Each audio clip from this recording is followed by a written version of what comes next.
안녕하세요. 루시나 산부인과 원장 김창원입니다.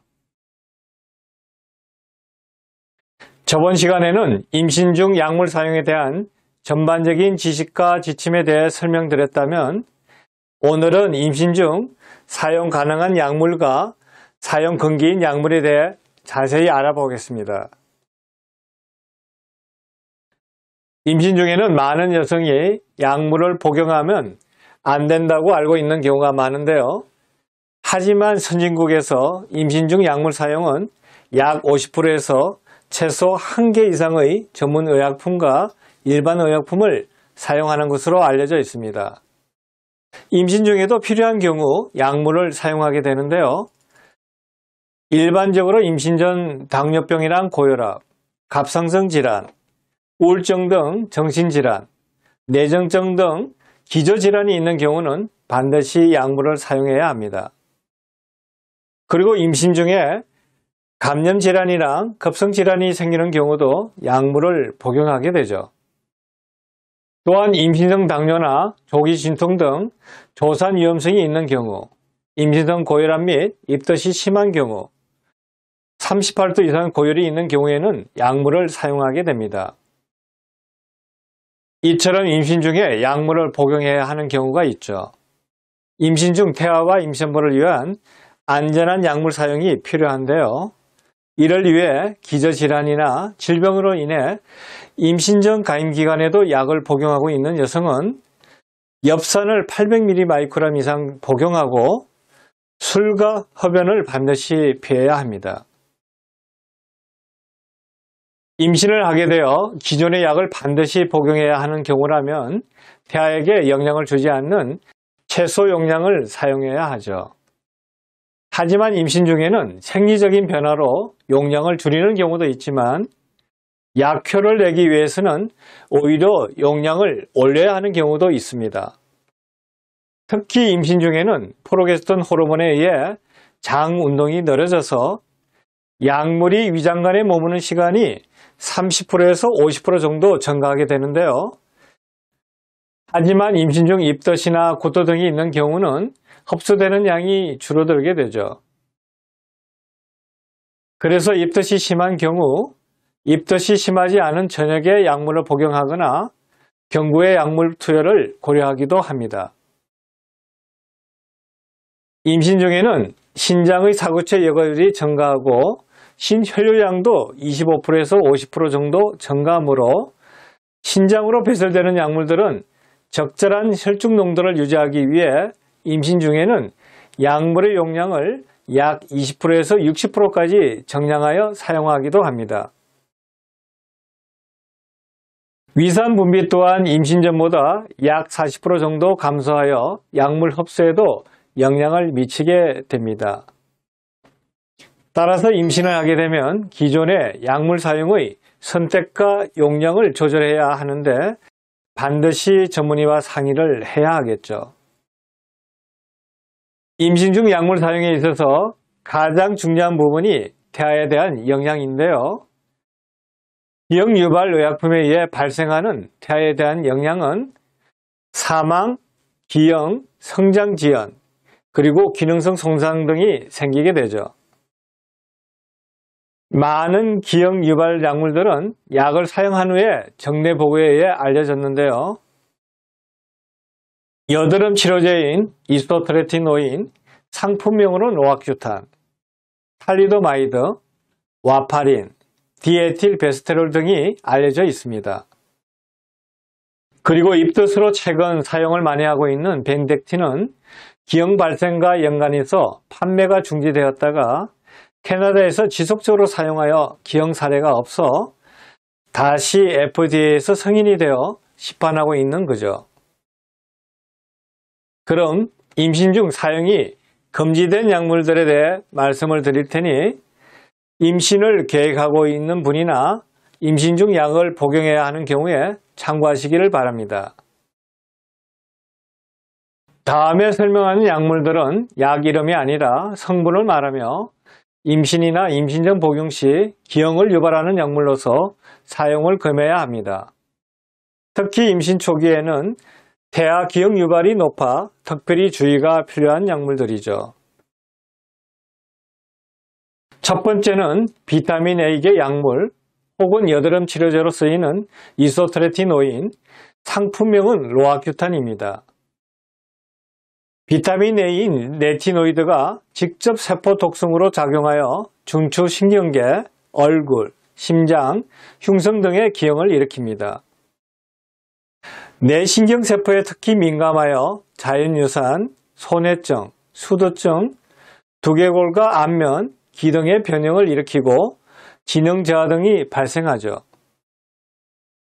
여드름 치료제인 이소트레티노인, 상품명 노아큐탄은 탈리도마이드보다 더한 기형을 유발하고 사용 빈도가 높아 주의가 요구됩니다.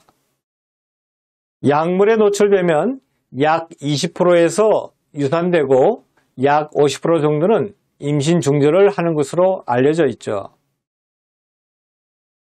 다행히 우리나라는 이소트레티노인 임신 예방 프로그램 제도가 시행되고 있지만 여전히 약에 노출되는 경우가 많아 주의해야 합니다.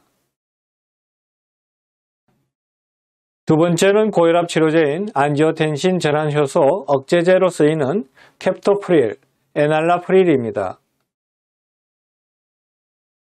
기관 형성에는 영향을 주지 않지만 임신 중기와 후기에 만성적 태아의 저혈압과 양수 가소증을 일으켜 태아에게 영향을 주게 됩니다. 태아 사망, 미숙아, 양수 가소증, 성장 지연, 사지 경추, 배발육 부전 등이 생기게 되죠.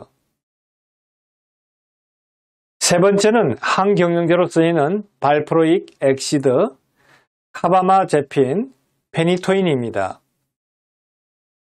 뇌전증이 있는 경우는 대발작은 오체나 태아에게 매우 위험하여 임신 중에도 뇌전증 약을 복용해야 합니다. 뇌전증 치료제인 발프로익 액시드는 엽산대사를 방해하여 뇌척수막류를 동반한 척추 이분증, 중추신경계 손상, 안면기형, 손해증을 일으킵니다. 카바마제핀도 척추 이분증, 지능 저하 등의 기형을 유발하죠. 또한 페니토인은 세포막과 엽산 및 비타민 K 대사에 영향을 주어 태아 하이단토인 증후군이 발생하여 손해증, 정신지체, 구순열, 단지증, 심장기형, 정신지체, 특징적 안면기형을 보입니다. 발작으로 인해 임신부의 건강 손상과 사망, 그리고 태아에게는 유산, 저산소증, 태아 사망 등이 발생하게 되는데요. 뇌전증으로 인해 불가피하게 항경영제를 사용하게 된다면 태아에게 덜 해로운 약물을 적은 용량으로 사용해야 하죠. 단일 제제로 비교적 가장 안전한 약으로 카바마제핀이 추천됩니다. 항경영제의 조절은 임신 시도 6개월 전에 조절되어야 하며 기형 예방을 위해 엽산 5mg을 임신 3개월 전부터 임신 초기까지는 복용해야 하죠. 네 번째로는 항응고제로 쓰이는 와파린입니다. 항응고제인 와파린은 주로 중추신경계에 영향을 주며 임신 초기에 노출 시 유산 기형을 유발하고 임신 중기 이후에는 출혈에 의한 기형을 유발합니다. 태아 와파린 증후군이라 하여 코 형성 부전, 두개골 손상, 눈 기형, 손해증, 골격계 이상, 정신지체, 경련 등을 동반하죠. 다섯 번째로는 위 12장 치료제로 쓰이는 미소프로스톨입니다. 미소프로스톨은 프로스타그란딘 E1으로 임신 초기에 혈관 손상을 일으켜 기형을 일으킵니다. 팔다리가 짧은 기형 혹은 선천적으로 안면마비 증상을 나타내는 메비우스 증후군 등이 발병하죠. 여섯 번째로 알키라 항암제로 쓰이는 사이클로포스파마이드, 부설판입니다. 항암제는 세포 독성에 의해 기형을 유발하는데요.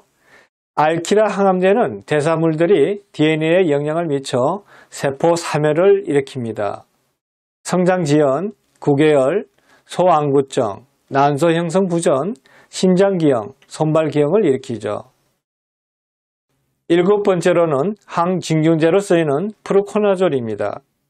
기형 발생 기전은 알려져 있지 않으며 두개골 기형, 구개열, 사지기형을 일으킵니다. 8번째로는 여성 호르몬 치료제로 쓰이는 DES, 디에칠 스틸베스토롤입니다. DES가 에스트로겐 수용체를 가진 조직에 결합하여 생식기의 기형뿐만 아니라 질암을 일으킵니다.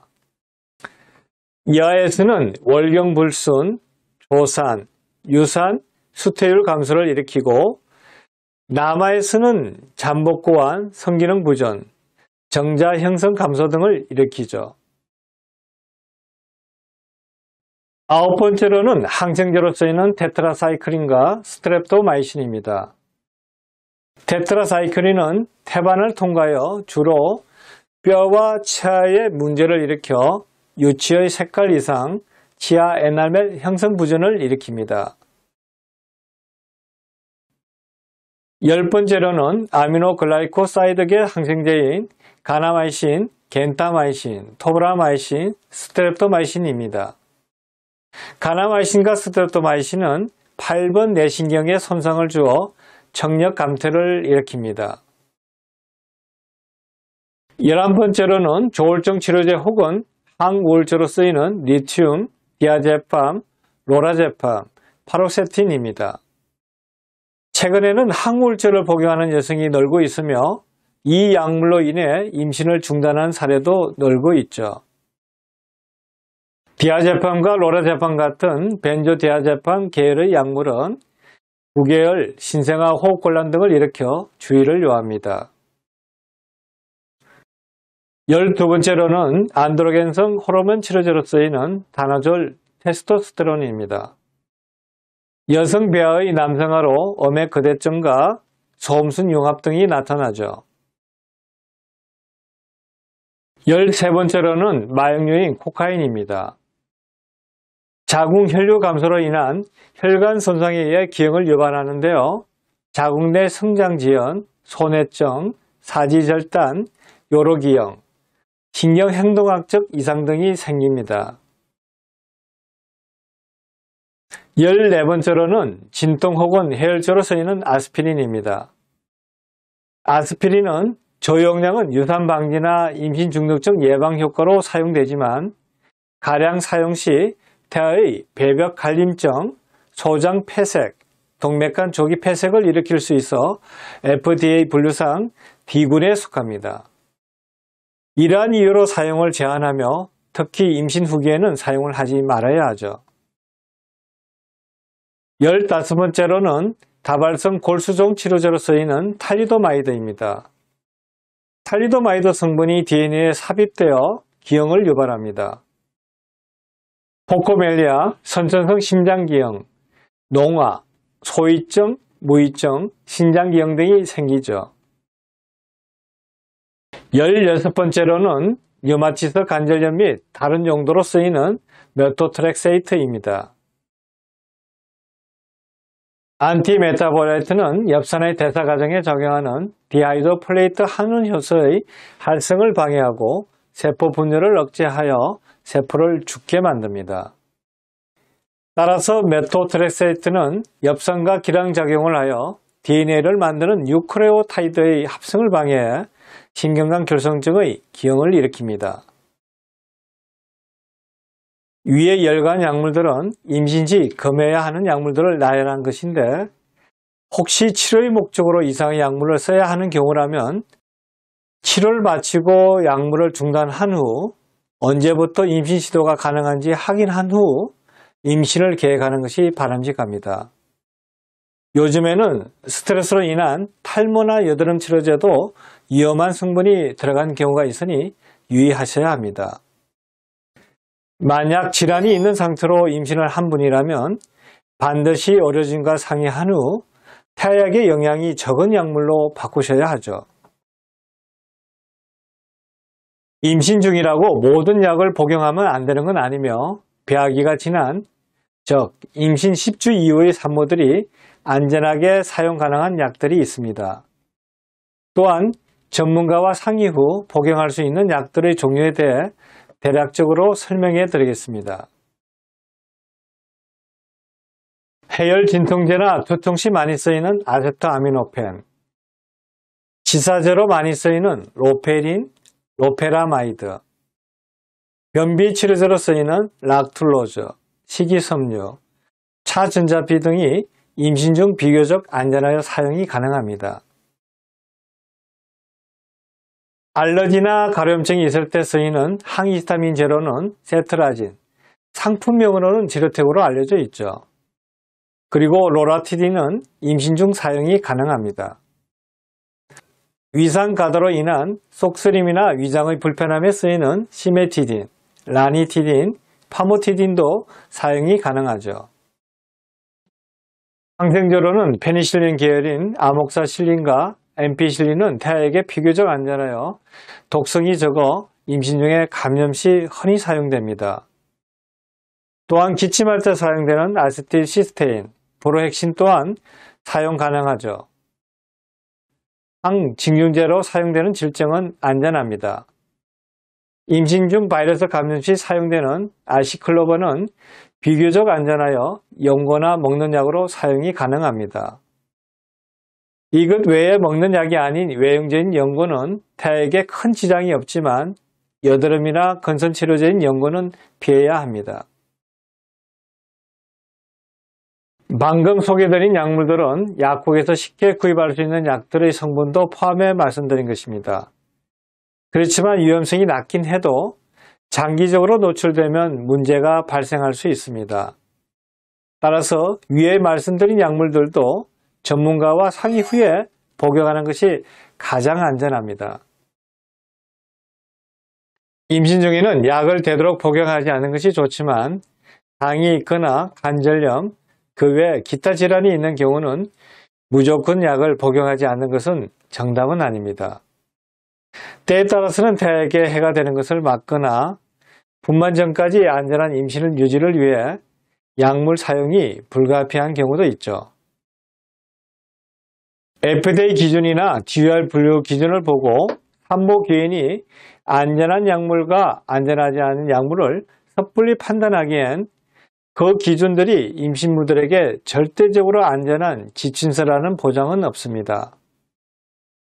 각자 특정 증상이 있을 때 약물 자체에 대한 개별 상담을 통해 정확한 정보를 바탕으로 한 약물 복용이 임신 중 건강하고 안전을 지킬 수 있는 방법입니다. 약물에 대한 기형은 알레르기만큼 기형 발생률이 높지 않습니다. 정신과 질환의 약물인 파로세틴을 예를 들면 심장기형 위험도가 1.46%라고 보고되는데요. 이를 심장기형이 46% 증가한다고 얘기할 수도 있지만 일반적 심장기형 발생률이 1%인데 비하여 파로세틴의 발생률은 1.46%라고 표현하면 조금 덜 불안하게 되죠. 그리고 약물의 노출이 없더라도 기본적으로 기형 발생 위험도가 약 3% 정도 됩니다. 약물에 의한 기형은 전체 기형 중 2% 정도밖에 되지 않고 정상화를 낳을 확률이 98% 정도 됩니다. 따라서 약물에 대한 과도한 불안과 잘못된 정보와 인식으로 인한 인공중절을 하는 것은 바람직하지 않습니다. 또한 약물에 대한 기형 유발에 대해 너무 강조하는 반면에 임신 중 약물 사용에 대한 중요성과 유용성에 대해서는 너무 과소평가되고 있죠. 요즘 임신부의 나이가 증가함에 따라 고혈압, 갑상선 질환, 정신과 질환, 당뇨병 등 임신 중 약물을 복용해야 하는 경우가 늘어나고 있어 약물 상담이 산전 진찰 중 중요한 부분입니다. 태아에게 해가 없는 약물을 최소한으로 사용하고 임신 중 질병과 증상을 잘 치료하여 행복한 임신이 되길 바랍니다. 그럼 오늘 강의도 도움되셨길 바라며 이만 마치겠습니다. 오늘도 행복하세요.